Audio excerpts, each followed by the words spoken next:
नमस्कार मेरे प्यारे साथियों। तो आज सभी लोगों के सामने लेकर आ गए हैं यूपी होमगार्ड के लिए महत्वपूर्ण प्रश्न। शुरू करते हैं आज के अपने प्रश्नों को। ज्यादा समय न लेते हुए हम स्टार्ट करते हैं प्रश्न संख्या 1 को। यूपी होमगार्ड की वर्दी पे कितने स्टार होते हैं? ए 0, बी 1, सी 2 और डी 3। जो इसका ऑप्शन सही है वो है ए। ऑप्शन नंबर ई हम लोगों का सही है। आप सभी लोग देखते हैं कि यूपी होमगार्ड के जो लोग वर्दी पहनते हैं, उन सभी पे कोई स्टार नहीं होता है और न ही कांस्टेबल भी होते हैं, तो कांस्टेबल पर भी एक भी स्टार नहीं होता है। तो इस तरह से आप लोग याद रखिएगा कि यूपी होमगार्ड की वर्दी पे एक भी स्टार नहीं होते हैं, यानी कि ऑप्शन नंबर ए सही है।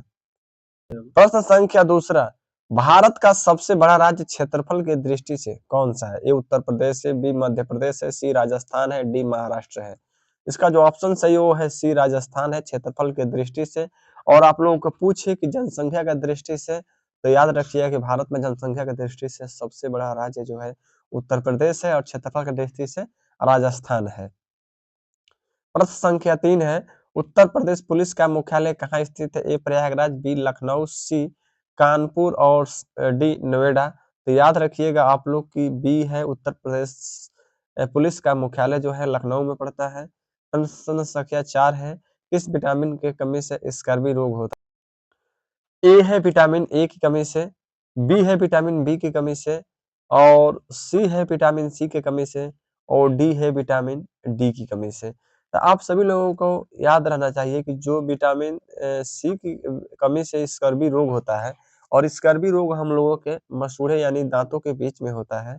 तो इसका जो ऑप्शन सही है वो है ऑप्शन नंबर सी, यानी विटामिन सी की कमी से स्कर्वी रोग होता है। प्रश्न संख्या 5, आगरा का किला किसने बनवाया था? ए शाहजहां ने, बी अकबर ने, सी जहांगीर ने और डी औरंगजेब ने। तो जो आगरा का किला बनवाए थे वो अकबर साहब बनवाए थे, यानी ऑप्शन नंबर बी है। प्रश्न संख्या 6 है, बंगाल का विभाजन किस वर्ष हुआ था? ए 1905 में, बी 1906 में, सी 1911 में और डी 1947 में। तो जो बंगाल का विभाजन हुआ था वो 1905 में हुआ था, यानी ऑप्शन नंबर ए सही है। उत्तर प्रदेश की सबसे बड़ी जनजाति कौन सी है? ए गोंड है, बी थारू है, सी भील है और डी बुक्सा है। तो इसका जो ऑप्शन सही है वो है ए गोंड। प्रश्न संख्या 8 है, भारत का राष्ट्रीय फूल कौन सा है? ए गुलाब है, बी कमल है, सी गेंदा है और डी सूरजमुखी है। तो भारत का जो राष्ट्रीय पुष्प है वो है कमल, यानी ऑप्शन नंबर बी। प्रश्न संख्या 9, उत्तर प्रदेश में कुल कितने जिले हैं? ए 70 है, बी 72 है, सी 75 है और डी 80 है। तो ऑप्शन जो सही है सी है, यानी उत्तर प्रदेश में जो जिलों की संख्या है वो 75 है। प्रश्न संख्या 10 है, विंग्स ऑफ फायर के लेखक कौन है? ए जवाहरलाल नेहरू जी हैं, बी एपीजे अब्दुल कलाम जी हैं, सी चेतन भगत जी हैं, डी अटल बिहारी वाजपेयी। इसका जो ऑप्शन सही है वो है हम लोगों का बी APJ Abdul Kalam wings of fire के लेखक हैं। 11वां प्रश्न जो है, भारतीय संविधान में मौलिक अधिकार किस देश के लिए लिए गए हैं? तो ए ब्रिटेन है, बी अमेरिका है, सी रूस है, डी आयरलैंड है। तो इसका जो ऑप्शन सही है ऑप्शन नंबर बी है, अमेरिका जो है मौलिक अधिकार लिया गया है। तो प्रश्न संख्या 12 है, चौरी चौरा कांड 1922 में उत्तर प्रदेश के किस जिले में हुआ था? आप लोगों को याद रहना चाहिए, जो चौरी चौरा कांड गोरखपुर में हुआ था, यानी ऑप्शन नंबर बी सही है। प्रश्न संख्या 13, भारत का नेपोलियन किसे कहा जाता है? ए समुद्रगुप्त को कहा जाता है, बी सॉरी ए चंद्रगुप्त मौर्य को, बी समुद्रगुप्त को, सी अशोक को और डी हर्षवर्धन को। ऑप्शन नंबर बी सही है, चंद समुद्रगुप्त को भारत का नेपोलियन कहा जाता है। प्रश्न संख्या 14, पुलिस विभाग में एफआईआर का पूर्ण रूप क्या है? A first information report, B first investigation report और सी फर्स्ट इंफॉर्मेशन रिपोर्ट और डी फर्स्ट इंसिडेंट रिपोर्ट। इसका जो ऑप्शन सही है ऑप्शन नंबर ए है, फर्स्ट इंफॉर्मेशन रिपोर्ट। प्रश्न संख्या 15, वेदों की ओर लौटो का नारा किसने दिया था? ए स्वामी विवेकानंद जी, बी स्वामी दयानंद सरस्वती जी और सी राजा राम मोहन राय और डी रामकृष्ण परमहंस जी। ऑप्शन जो सही है बी होगा, स्वामी दयानंद सरस्वती जी ने नारा दिया था कि वेदों की ओर लौटो। प्रश्न संख्या 16 है, ताजमहल किस नदी के किनारे स्थित है? तो ए गंगा, बी यमुना, सी गोमती और डी चंबल। तो 16 का जो ऑप्शन सही है वो है ऑप्शन नंबर बी यमुना। प्रश्न संख्या 17 इंसुलिन की कमी से कौन सा रोग होता है? ए मधुमेह, बी घेंगा, सी रतौंधी और डी रिकेटस। इसका जो ऑप्शन सही है ऑप्शन नंबर ए मधुमेह की कमी से ही जो होता है इंसुलिन की कमी से हमारा जो रोग होता है वो मधुमेह होता है।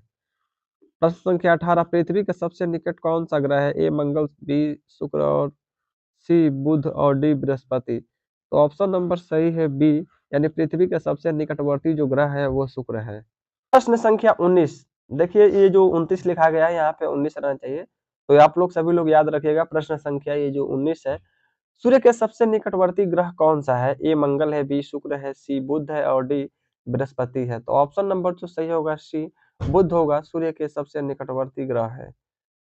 20 स्वराज मेरा जन्मसिद्ध अधिकार है यह नारा किसने दिया था? ए भगत सिंह जी दिए थे, बी की बाल गंगाधर तिलक और सी सुभाष चंद्र बोस और डी लाला लाजपत राय। जो इसका ऑप्शन सही है वो है ऑप्शन नंबर बी, बाल गंगाधर तिलक। प्रश्न संख्या 21 अंतर्राष्ट्रीय न्यायालय का मुख्यालय कहाँ है? ए न्यूयॉर्क, बी हैग, सी जिनेवा और डी पेरिस। 21 का ऑप्शन सही है वो है बी हैग यानी नीदरलैंड। 22 भारत का शेक्सपियर किसे कहा जाता है? ए कालिदास को, बी तुलसीदास को, सी प्रेमचंद को और डी दिनकर को। ऑप्शन सही है ऑप्शन नंबर ए कालिदास को भारत का शेक्सपियर कहा जाता है। 23 उत्तर प्रदेश की वर्तमान राज्यपाल 2025 की कौन है? ए सरोजिनी नायडू जी हैं, बी आनंदीबेन पटेल जी हैं, सी बेबी रानी मौर्य हैं, सी डी सुचेता कृपलानी जी हैं। ऑप्शन जो सही है बी है आनंदीबेन पटेल जी जो हैं उत्तर प्रदेश की वर्तमान राज्यपाल है। 24 यूपी का क्षेत्रफल के आधार पर सबसे छोटा जिला कौन सा है? ए गाजियाबाद, बी भदोही, सी हापुड़ और डी शामली। इसका जो ऑप्शन सही है सी हापुड़ जो है क्षेत्रफल के दृष्टि से सबसे छोटा जिला है यूपी का। 25 भारत रत्न पाने वाली पहली महिला कौन थी? ए आशा भोसले थी, बी मदर टेरेसा थी, सी इंदिरा गांधी थी और डी लता मंगेशकर जी। ऑप्शन जो सही है वो है सी इंदिरा गांधी जी। 26 त्रिवेणी संगम कहाँ स्थित है? ए वाराणसी, बी चित्रकूट और सी प्रयागराज और डी अयोध्या। ऑप्शन जो सही है सी है प्रयागराज। 27 यूपी का आधिकारिक राज्य लेख खेल कौन सा है? ए कबड्डी, बी हॉकी, सी कुश्ती और डी क्रिकेट। तो आप लोगों को याद रहना चाहिए कि हॉकी जो है उत्तर प्रदेश का राष्ट्रीय खेल है, सॉरी राजकीय खेल है। 28 उत्तर प्रदेश राज्य गठन के समय कितने जिले थे? ए 40, बी 49, सी 48 और डी 50। तो उत्तर प्रदेश का जिस समय गठन हुआ था उस समय जिलों की संख्या जो थी 48 थी। 29 उत्तर प्रदेश का सबसे बड़ा रेलवे स्टेशन कौन सा है? ए लखनऊ है, बी कानपुर सेंट्रल है, सी वाराणसी है और डी गोरखपुर। तो जो इसका ऑप्शन सही है ऑप्शन नंबर डी है, गोरखपुर सबसे ज्यादा रेलवे स्टेशन की जो संख्या सबसे बड़ी है। 30 यूपी का सबसे बड़ा जिला बड़ा बिजली उत्पादन केंद्र कहाँ है? ए अनपरा है, बी ओबरा है, सी हायर है और डी रिहंद। इसका जो ऑप्शन सही है ऑप्शन नंबर ए अनपरा। 31 उत्तर प्रदेश का सबसे गर्म जिला कौन सा है? ए इलाहाबाद है, बी बांदा है, सी कानपुर है, डी मेरठ। इसका जो ऑप्शन सही है Banda, option number B. 32 Uttar Pradesh का सबसे ठंडा स्थान कौन सा है? ए प्रयागराज, बी इटावा कानपुर, सी मुजफ्फरपुर नगर और डी सोनभद्र। ऑप्शन नंबर सही है सी मुजफ्फरनगर। 33 यूपी पुलिस की स्थापना कब हुई थी? ए 1857 में, बी 1863 में, सी 1882 में और डी 1901 में। जो इसका ऑप्शन सही है ऑप्शन नंबर बी 1863 ईस्वी, सॉरी 1863 ईस्वी में।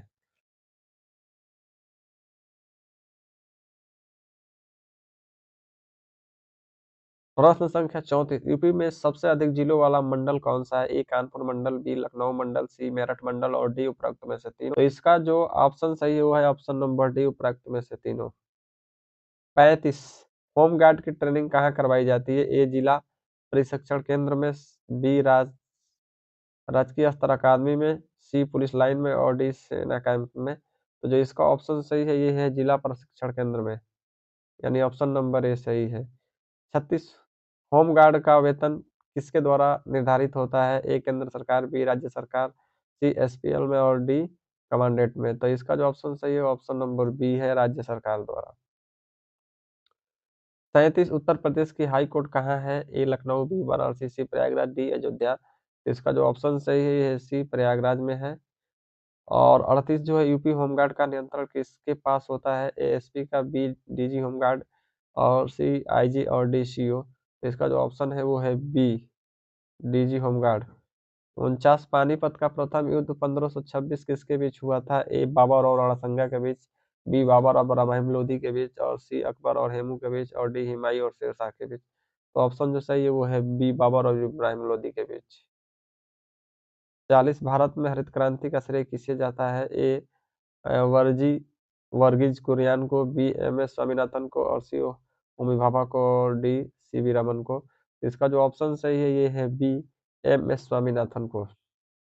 41 भाखड़ा नंगल बांध किस नदी पर बना है? ए सतलज पे, बी गंगा पे, सी यमुना पे, डी रावी पे। इसका जो ऑप्शन सही है ऑप्शन नंबर ए सतलज पे। 42 यूपी होमगार्ड का प्रशिक्षण कितने चरणों में होता है? ए 1, बी 2, सी 3 और डी 4। ऑप्शन जो सही है वो है डी 4। 43 होमगार्ड की यूनिट को क्या कहा जाता है? ए प्लाटून बोला जाता है, बी कंपनी बोला जाता है, सी ग्रुप बोला जाता है और डी स्क्वाड। तो इसका जो ऑप्शन सही है ए प्लाटून बोला जाता है, प्लाटून।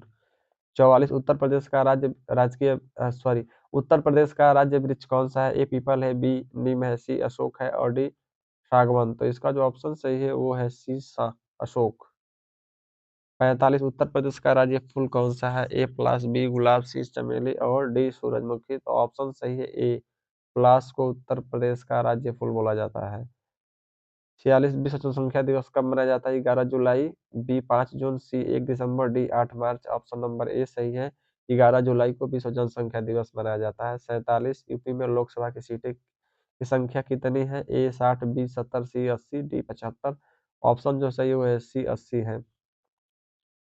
48 यूपी की सबसे लंबी नहर कौन सी है? ए सरयू नहर, बी शारदा नहर, सी ईस्टर्न यमुना नहर और डी बेतवा नहर। ऑप्शन जो सही है वो है बी शारदा नहर। 59 है, सॉरी 49 यूपी का कौन सा शहर लेदर सिटी कहा जाता है? ए फतेहपुर, बी कानपुर, सी आगरा और डी मथुरा। तो इसका जो ऑप्शन सही है वो है ऑप्शन नंबर बी कानपुर को बोला जाता है। यहाँ पे अ लिखे हैं तो अ के जगह पे आगरा होगा। 50 उत्तर प्रदेश का सबसे बड़ा यूनिवर्सिटी कौन सा है? ए इलाहाबाद विश्वविद्यालय, बी लखनऊ विश्वविद्यालय, सी कानपुर विश्वविद्यालय और डी बनारस हिंदू विश्वविद्यालय। इसका जो ऑप्शन सही है वो है डी बनारस हिंदू विश्वविद्यालय। तो प्यारे साथियों इस तरह से मैंने यूपी होमगार्ड के लिए 50 महत्वपूर्ण प्रश्नों को कराया जो आने वाले पेपर में काफी ज्यादा महत्वपूर्ण होंगे। आप सभी लोग एक एक प्रश्नों को ध्यान पूर्वक पढ़िए और एक एक चीजों को बारीकी से कॉपी पेन लेकर बैठ जाइए और लिखिएगा ताकि आप लोगों का कहीं से भी एक भी नंबर नहीं छूटेगा। आज जो मैंने ये 50 प्रश्नों को कराया है जो काफी महत्वपूर्ण है, आप लोगों का एक भी नंबर ऐसा नहीं है यानी एक भी ऐसे प्रश्न को नहीं पढ़ाया गया है जो होम गार्ड में नहीं आएगा, क्योंकि एक-एक प्रश्न हम लोग वही बनाते हैं जो आपके पेपर के लिए काफ़ी महत्वपूर्ण होते हैं, इम्पोर्टेंट होते हैं यूपी होम गार्ड के लिए। तो आप लोग एक-एक प्रश्नों को ध्यानपूर्वक पढ़िए।